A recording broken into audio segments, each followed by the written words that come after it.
ಅವತ್ತು ಬಂದು ನೀರು ಬಂದು ತುಂಬ್ಕೊಬಿಟ್ಟು ಫುಲ್ಲು ಎಲ್ಲ ಅರ್ಧ ತುಂಬ್ಕೊಬಿಟ್ಟಿತ್ತು, ವಿಡಿಯೋ ಇದೆ. ಈ ಕಡೆಯಿಂದ ನೀರು ಆ ಮೋರಿಯಿಂದ ಫುಲ್ ಜಾಮ್ ಆಗಿ ಈ ಕಡೆ ಬರ್ತಾ ಇದೆ ನೀರು. ಆ ಕಡೆ ಮೋರಿ ಅದೆಲ್ಲ ಫುಲ್ ಹೊಡೆದಾಗ ಕ್ಲೀನ್ ಮಾಡಿದ್ರೆ ಅದು ನೀರು ಹೋಗುತ್ತೆ, ಈ ಕಡೆ ಬರಲ್ಲ. ಅದರಿಂದ ನೀರು ಬಂದು ಎಲ್ಲ ತುಂಬ್ಕೊಬಿಟ್ಟು ಎಲ್ಲ ಫುಲ್ ಲಾಸ್ ಆಗಿದೆ. ಅವ್ರಿಗೆ ಹೇಳಿದ್ರೆ ಏನೋ ಪೇಪರ್ ಇದೆ, ಹಾಂ ಮೋರಿ ಮೇಲೆ ನೋಡಿ ಅಲ್ಲೆಲ್ಲ ಮನೆ ಕಟ್ಬಿಟ್ಟವ್ರೆ. ಮುಂದೆ ನೀರೇ ಹೋಗೋಕ್ಕೆ ದಾರಿ ಇಲ್ಲ ಅಂದರೆ ಎಲ್ಲ ನೀರು ಇಲ್ಲಿ ಬಂದಿರುತ್ತೆ. ಇಲ್ಲಿ ಬಂದ್ರೆ ಕಸ ಎತ್ತಾಕಿದ್ರು ನಮ್ಮ ಹತ್ರನೇ ಕಾಸು ಕೇಳ್ತಾರೆ. ಎತ್ತಾಕ್ಬಿಟ್ಟು ಎತ್ಕೊಂಡೇ ಹೋಗಲ್ಲ ವಾಪಸ್, ಇಲ್ಲಿ ಎತ್ಕೊಂಡು ಹೋಗಲ್ಲ. ಅದು ಬಿದ್ದು ವಾಪಸ್ ಹಿಂಗೆ ಜಾಮ್ ಆಗಿರುತ್ತೆ.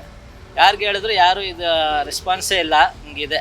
ಅವರು ಎತ್ಬಿಟ್ಟು ನಮ್ಮ ಹತ್ರ ದುಡ್ಡು ಕೇಳ್ತಾರೆ, ಎತ್ಕೊಂಡು ಹೋಗೋದೇ ಇಲ್ಲ. ಅದು ಎಷ್ಟೋ ದಿವಸ ಇಲ್ಲೇ ಬಿದ್ದಿರುತ್ತೆ.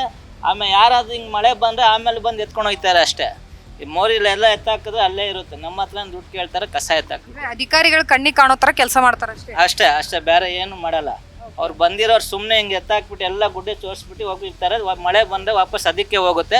ತಿರ್ಗಾ ಯಾರಾದ್ರು ಬಂದರೆ ಅದೇ ಎತ್ತಾಕ್ತಾರೆ, ಅಲ್ಲೇ ಹಂಗೆ ಇದಾಗುತ್ತೆ. ಯಾರು ಎತ್ಕೊಂಡು ಹೋಗೋದೇ ಇಲ್ಲ ಅದು.